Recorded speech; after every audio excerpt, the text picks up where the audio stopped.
कुछ लोग इक़्तिदार की खातिर किसी भी हद से गुजर जाने को तैयार हैं। वज़ीर दिफा ख्वाजा आसिफ इमरान खान पर बरस पड़े।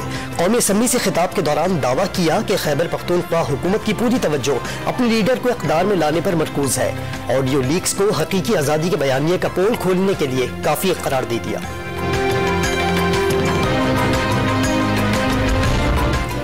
सेनेट इजलास में वफाकी वजीर शेरी रहमान की जानिब से इमरान खान को फाशिस्ट कहने पर शोर शराबा।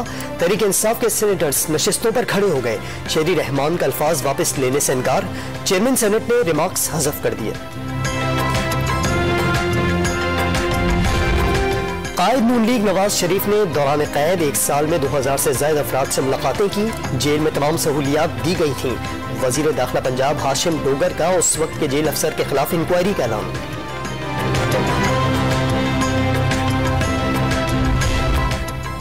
इस्लामाबाद हाई कोर्ट ने दफा 144 के खिलाफ नाकाबिल समाअत करार दे दी।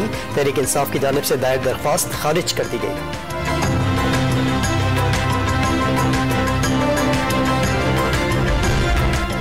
MQM पाकिस्तान के कामरान किशोरी ने गवर्नर सिंध के ओहदे का हल्फ उठा लिया। Chief justice Sindh high court Ahmed Ali M Sheikh ने हल्फ लिया। तकरीब में वज़ीर आला सिंध मुराद अली शाह, सूबाई वज़रा MQM रहनुमाओं की शिरकत।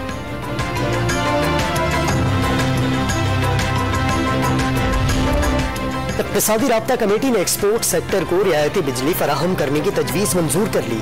वज़ीर ख़जाना इसहाक डार की ज़ेरे सदारत इजलास में गवादर पोर्ट को गंदम की दरामद के लिए इस्तेमाल करने की भी मंजूरी दे दी गई।